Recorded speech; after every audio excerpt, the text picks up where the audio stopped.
there's one thing you can always count on, it's that movie companies cannot wait to adapt the worst books into even worse movies. We had 5 after movies, which is actually more than there are books. I swear this is one of those like world-ending signs that the Bible's always talking about, you know? But now, Colleen Hoover is in the spotlight thanks to all the girlies on Book Talk having just like the worst taste of all time, apparently. So we had the movie It Ends With Us a while ago. I didn't do a video about it because like, I don't know, it just seemed kind of weird to have my little baby man be like, and then he pushed her down the stairs. But this time, this one was made for me. Regretting You is the latest Colleen Hoover book that got a movie adaptation no one asked for, and you better believe I'm here for it. 28% Rotten Tomatoes score. Come on, you know it's gonna be a heck of a time. So what do you say we all suffer together? Regretting You is split into 2 kind of story threads. First, we have Morgan and Jonah. Now, way back in the ancient year of like 2008 or whatever, Morgan and Jonah were teenagers, doing all the fun teenage stuff you did back then, you know? I mean, Twitter hadn't destroyed the world yet. You could buy a house for like 4 raspberries because the economy crashed. The internet was a fun, innocent place. Teenagers were spending all their time doing wholesome activities.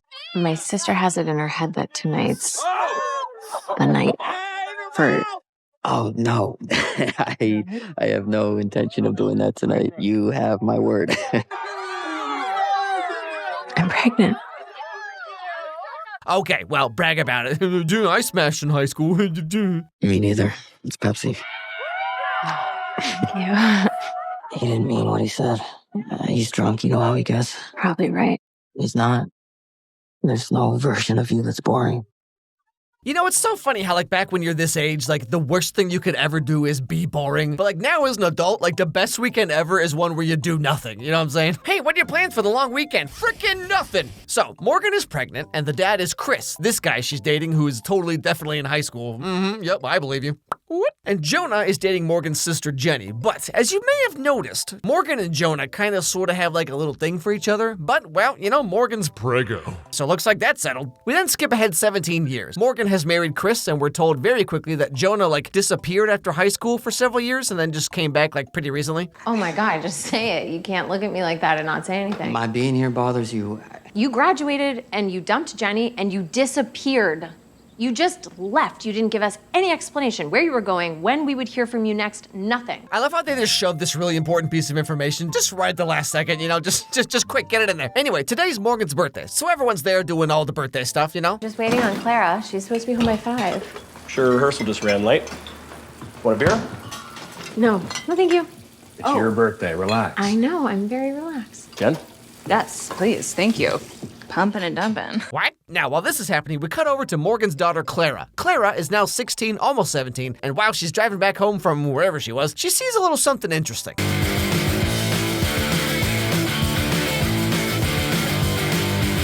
Don't turn around, Clara. Hey, Clara. You burying bodies out here? So this guy, who just invented Facebook, is Miller, and he needs a ride to his grandpa's house to check in on the old man and make sure he's not just spending all day watching the Girls Gone Wild VHS tapes, you know, like me. Hey, babe. No, I was just on a walk home and I got hot, so I caught a ride. Just some dude, I don't know. Yeah, I'll talk to you later. Oh, do you always lie to your girlfriend? Well, if it saves me from a 3-hour interrogation, yeah. You know, obviously lying is bad, but like when you date someone who flips out for things that are out of your control, like it kind of puts you in a tough spot, you know what I'm saying? It's like when your parents say, you can tell us anything, and then you very quickly learn that that is not true. That's Gramps.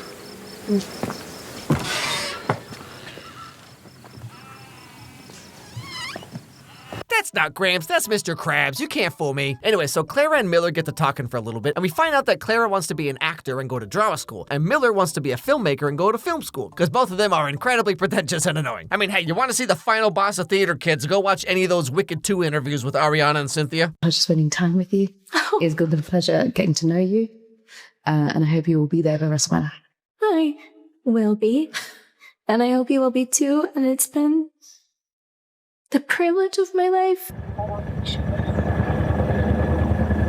Not the time, helicopter!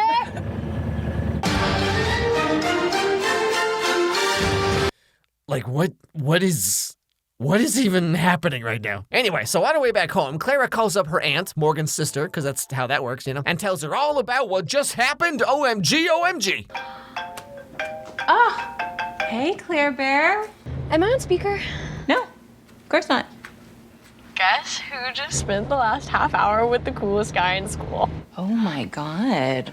Really? Wait, I'm sorry. The coolest guy in school? This dude? This is your local hot guy? Actually, you know what? I can see that. He does kind of have that going on, doesn't he? And then I gave him a ride home. We hung out in his bedroom, and now he's following me. That's so exciting. Yeah. Should I follow him back? Oh my goodness, he followed you on generic social media app. Well, that's how you know things are getting serious. So after the birthday party, Morgan and Clara do their usual tradition of plotting out their vision board for the next year. I'm proud of how many of these I've checked off. I know. Get a phone. Any phone is good. I regret that one. You don't like that one? I didn't say anything. Okay, so I'm gonna put doom scroll Instagram reels for at least 7 hours a day. Oh, nice. Let's see. Next to that, I'm gonna put purposely misinterpret something someone says on the internet in the most upsetting way possible. Oh, that's so good. Okay, I'm gonna piggyback off that. I'm gonna say reply with wow, problematic under random posts, and then when they ask for clarification, I'm gonna say I will not perform the labor of educating you, and then disappear forever. Anyway, the next day, there's a little bit of development with Clara and Miller. What? Miller unfollowed me. Why? Did you guys get in a fight? No, we haven't even spoken since I dropped him off. There, honey. I'm blocked in. Guy looking for my keys. Why would he follow me just to unfollow me a couple hours later? Oh no, he followed you and then unfollowed you. Your life is literally over right now. But then immediately after this, seriously, 4 minutes later, you'll never guess what happens. Miller and Shelby broke up last night. Apparently they had a fight because Shelby thought Miller cheated on her with you. Are you serious? Yeah. Oh my God. Well, I just gave him a ride home.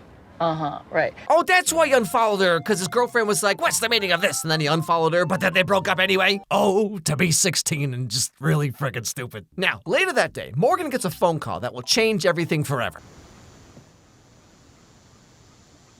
What? Excuse me? Hi, my name is Morgan Grant. My husband, Chris Grant, works here. They said he was in a car accident. So she rushes over to the hospital, and Jonah is also there because, as we find out, Chris and Jenny were both in the same car at the same time when the accident happened. Interesting. It was Jenny's car. Chris was driving. Her boss said she wasn't due back to work until tomorrow. That she was still on maternity leave. Jesus, were they having an affair? I mean, what else could it be? Just no. I have 2 funerals to plan.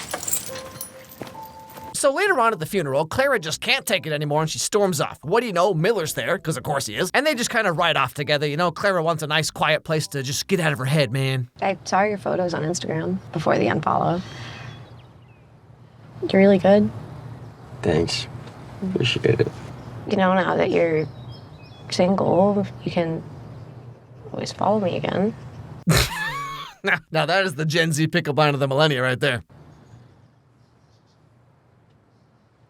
Shelby and I got back together. Do you think I'm into you or something? Is that why you need to keep informing me of your relationship status?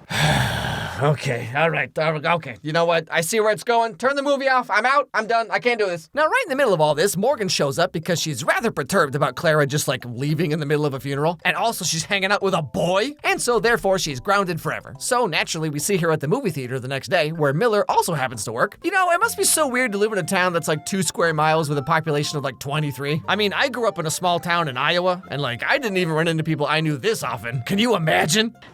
Perfect, I'll take it. Oh, no, family gets in free, so if anyone asks, you're my sister. I think I'd almost rather pay than pretend we're siblings. You got,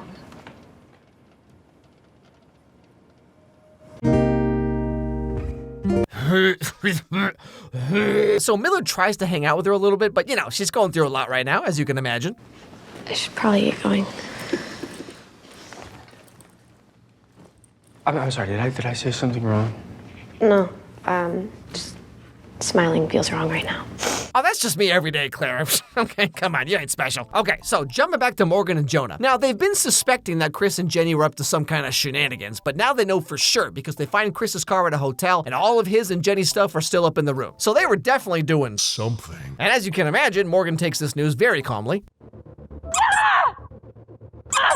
I did everything for them! Toasty! And then, of course, this continues when she gets home. But then, a little bit after this, Jonah starts having his own feelings, and Morgan's like, you're being kind of cringe right now. Jonah, what's going on? It's the middle of the Can't night. do this. Is he okay? He's fine. I'm not. Hey, what's going on? Jonah! What the hell is going on with you?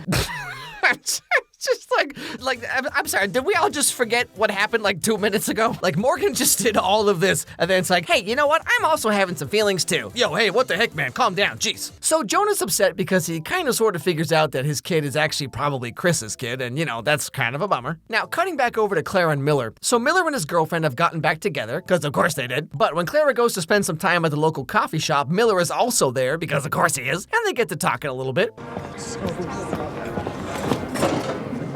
Stock much? Hey, it's not my fault you're not aware of your surroundings.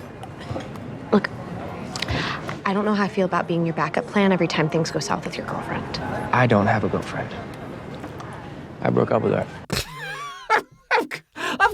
Of course you did, Miller. It's been 12 hours after all. Now, Clara and Miller basically spend the whole day together, feeding goats and standing in parking lots. Remember when her mom grounded her? That was funny.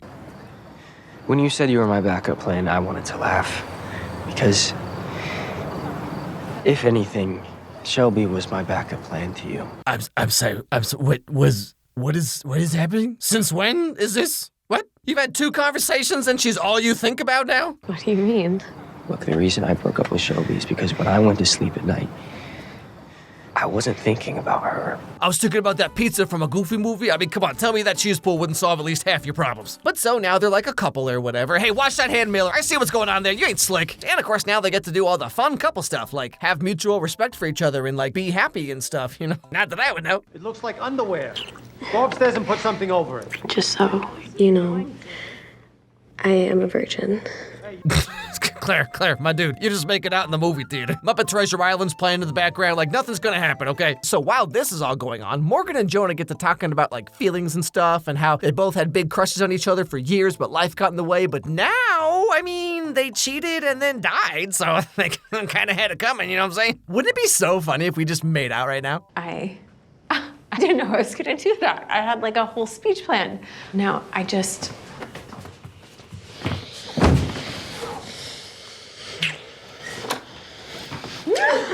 And so Clara locks herself in a room and furiously trying to come up with something that will totally make her mom so mad, you guys.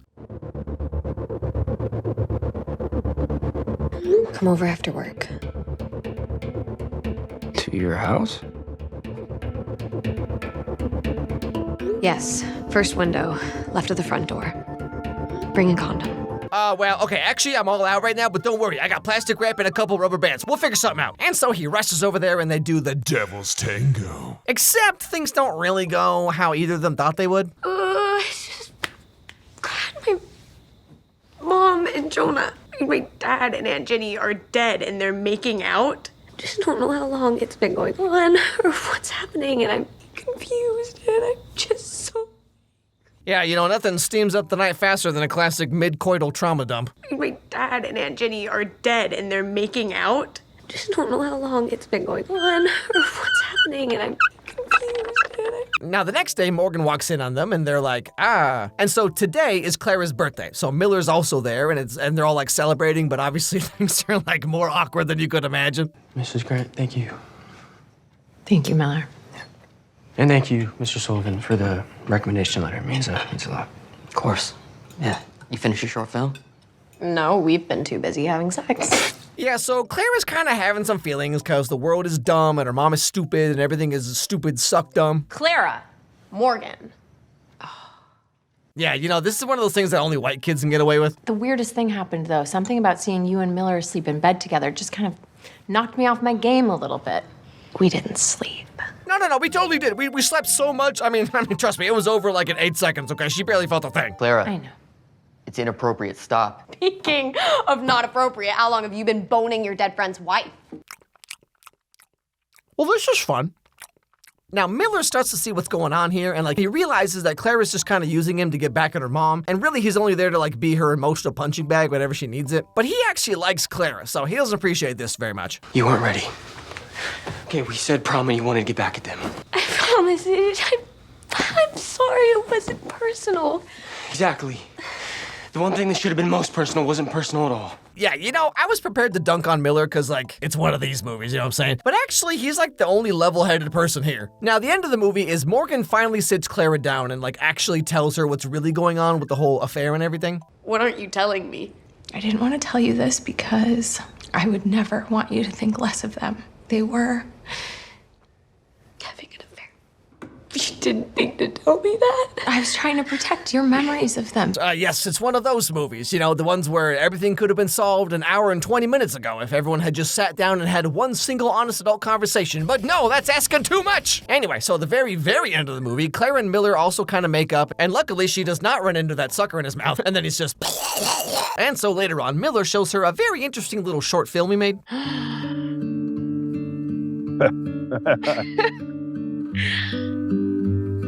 It's been 14 years, Mama. Just for my grandson. I think he's in love. What's her name? Go on.